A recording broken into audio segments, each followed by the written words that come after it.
all local, all morning. You're watching Fox 61 Morning News.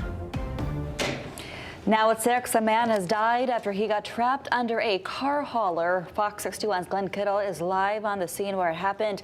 He'll have an update on the investigation straight ahead. Good morning. Happy Wednesday. Thanks so much for checking in, starting off your day with us at Fox 61 and Fox 61 Plus America areas. And I'm Bridget Bureau. Icy in spots, foggy in others. We want to let you know there are some school delays as well, including Canton schools, New Hartford schools, and Winchester, all under a 2-hour delay. We're going to put all that information on our website, fox61.com. But buses, it gets tricky this time when there's slick spots, Rachel. Yeah, there could be some isolated ones. This isn't a widespread issue along the I-95 corridor. We do have some fog, and then in other areas, some icy spots that are going to carry us through about 8 or 9 o'clock. So anticipating that, as there is another batch of rain coming through, and with temperatures that typically drop a degree or two prior to that sun coming up, there is a concern because a lot of us are close to that freezing point. Right now, we'll take a look at our satellite and radar picture. We did have that rain come through and even some freezing rain leading to those slippery spots. So certainly those first steps at the door could be a bit tricky. And you can see back off to the west, another batch of rain likely coming through within the next couple of hours. Visibility down across the state, down to about a mile visibility in Waterbury, as well as 2 in Danbury, looking at about a quarter-mile visibility in Chester. Taking a look at our numbers, as I mentioned, a lot of us are close to that freezing point, if not below it for areas inland. So about 33 degrees in Meriden, 31 in Torrington, and 32 degrees in Windsor Loch. So this is where it kind of can get a little dicey there. 36 in New Haven and 35 in Groton, so not overly concerned with shoreline communities. Wind speeds now anywhere from 3 to about 7 miles per hour. Not doing a whole lot to help dry us out. By 8 o'clock, there's that batch of rain that comes through. There could be some freezing rain tied to that as well. But then by 11, 12 o'clock, we start to dry out, mostly cloudy skies after that. If you're along the immediate shoreline, I think you're kind of done with any rain. There might be some areas of mist as you head through the morning. Into the afternoon, though, decreasing clouds overnight. 36 degrees by lunchtime for the kids at the bus stop, though, and then after school activities, mostly cloudy skies, dry, and temperatures will be in the upper 30s. Not thinking the evening commute will have any issues. We're going to get warmer from here. It looks beautiful for Thursday. We'll have more details on that forecast and where we go from here coming up in just a bit. Here at 6:02, we are largely quiet across the state, so we don't have any incidents to alert you to at this hour, which is certainly some good news. We'll take a look at our drive times this morning from Hartford to Massachusetts at around 17 minutes. New Haven to Rhode Island is around 70, and New Haven to New York is about an hour. Erica. Rachel, thanks so much. All right, 6:02 now, and it was a really devastating scene in East Windsor last night, where police say one man died after he got pinned underneath of a car hauler.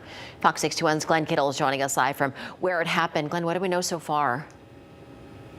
Yeah, good morning, Erica. Police have released very little information regarding this death. We do know that this happened at around 7 last night, where police were scattered here near Comet and Sons Construction here on North Road in East Windsor. We're going to show you video now of that scene from last night. This is when our Fox 61 News crews got here, where police were first investigating. You can see, just to get an idea of what we're dealing with, a vehicle that was on top of this man. It's one of those car haulers that you probably see on the highway all the time, loaded up with vehicles that are going to a dealership. So just a devastating scene here in East Windsor, like you said earlier. We do know that the Department of Operational Safety and Health Administration, otherwise known as OSHA, is helping police investigate this scene. Now, police have yet to release the name of the person who died yesterday. We have reached out to them and trying to get more information as the morning goes on. We'll bring you the latest updates on air and online as we learn more. But right now, live in East Windsor, Glenn Kittle, Fox 61. I'll send it back to you. All right, Glenn, thanks so much for the update there. And to get the very latest breaking news, stay with Fox 61 here on air and online at fox61.com. You can also scan the QR code on the left side of your screen right now, and that will take you to where you can download our news app. 6:04 now. New crash data released overnight has raised serious concerns about pedestrian safety in Connecticut. Fox 61's Priscilla Meza joins us live this morning in Hartford. Priscilla, what is this new data telling us this morning? Yeah, good morning, Bridget. Well, the data is showing pedestrian deaths have remained stubbornly high across Connecticut. In fact, on Monday evening, we saw in just about 90 minutes, 5 people were hit by cars on separate incidents across Connecticut. So that should just put into perspective a little bit of the numbers that we're seeing. Now, those crashes happened in New Britain, South Windsor, Windsor Locks, West Haven, and Bridgeport, all in about an hour and a half. New data from the Yukon Crash Data Repository released last night shows more than 60 pedestrians were hit and killed each year in both 2024 and 2025. And that's a trend experts say is going in the wrong direction. The Connecticut Department of Transportation says most pedestrian crashes are caused by drivers, often due to distraction, speed, or impairment. The data also reveals pedestrian deaths are increasing 5 to 10% year over year, while larger vehicles are also making crashes more deadly. And for people who walk the streets every day, the danger feels constant. Even if you're just crossing on the cross line, they still come out and try to go fast around the corner and almost hit you. I don't like that because my cousin also got hit by a car.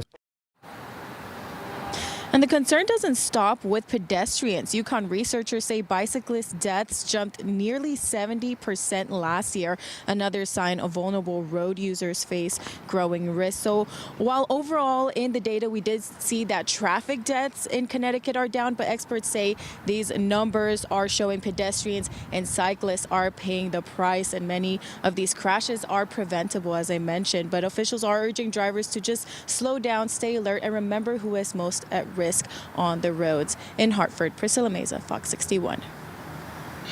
I give him credit for coming clean, but again, the problem that I'm having is there has to be some type of mitigating factors. State police launched an investigation into New Haven's former police chief, Carl Jacobson. He retired on Monday after the city's mayor said that Jacobson admitted to taking funds for personal use. Fox 61's Selena Arab shares the reactions that continue to come in after the news broke. For many people in New Haven, the news that the city's police chief admitted to misusing public funds came as both a shock and a betrayal. It did shock me. It did shock me.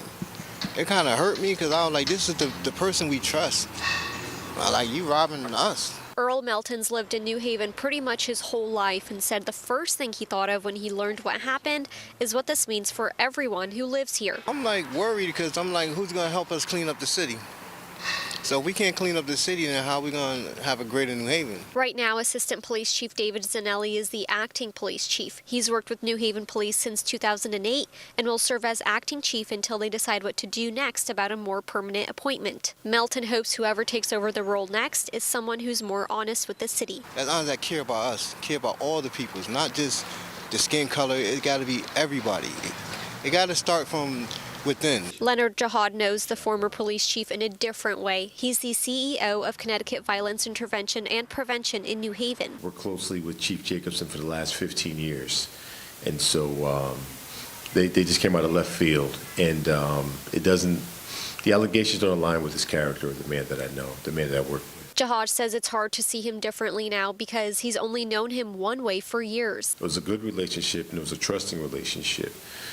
I've never seen a police supervisor or chief, go out on hot days at the basketball parks and on his own dime bring out ice water. The amount of money that was taken in the time frame of when this alleged theft happened is unknown right now. While the investigation continues, a New Britain Judicial District State's attorney is overseeing the investigation to avoid any potential conflicts of interest. The mayor said Jacobson's 4-year contract with the city was supposed to finish at the end of this month. Instead, he submitted his paperwork to retire shortly after the allegations. In New Haven, Solinaire, Fox 61. The man acquitted of murder, Raul Valley, was back in court yesterday, and this time with legal representation. Valley previously struggled to find someone to represent him, citing financial hardship for his family. Now, Darnell D. Crossland, a Stamford attorney, is officially representing Valley. He says he plans to file several motions in his case. Valley is facing a retrial for reckless first-degree manslaughter and assault following a deadlocked jury in his initial murder trial in the 2022 stabbing death of James McGrath at a Shelton house party. Courts are a little split on how they view jeopardy in this case, but Judge Russo has allowed me to file the motions that I need. I'm going to file those motions expeditiously, and hopefully they'll be dispositive, which means that the court will grant the motions and we don't have to have another trial. Valley's legal team says he is hoping for closure while the victim's family remains focused on justice. Valley's next hearing is scheduled for March 25th. Norwich police are looking into a stabbing that happened yesterday just before 6 p.m. on Franklin Street. Officers say they found a man with stab wounds. He was treated by EMS and taken to Bacchus Hospital with minor injuries, then later released. Police say this appears to have been a targeted incident. There is no ongoing threat to the public. Anyone with information is asked to contact the Norwich Police Department. The Department of Justice says videos show that the man accused of killing 2 Brown University students and an MIT professor had been planning the attacks for months. Now, the suspect was identified as Claudio Neves Valente, a former student at Brown. The DOJ said that he recorded confessions in which he admitted to targeting the victims, but didn't offer a clear motive. Valente was found dead in a New Hampshire storage unit days after the shootings. Officials say the videos reveal the extent of his preparation. And Brown University staff returned to campus yesterday ahead of the spring semester. That's set to start in 2 weeks. All victims that were hospitalized have been released from the hospital. In the wake of the December shooting, the school is launching a campus-wide healing initiative called Brown Ever True. The program is bringing together mental health services, counseling, and security improvements to support students, faculty, and staff as they continue to recover from the tragedy. Plans also include memorials for the 2 students who were killed and support for those injured. And we've been on top of the story since it broke nearly a month ago. So to get the latest developing news, download Fox 61 Plus onto your smart TV and then watch anytime for free.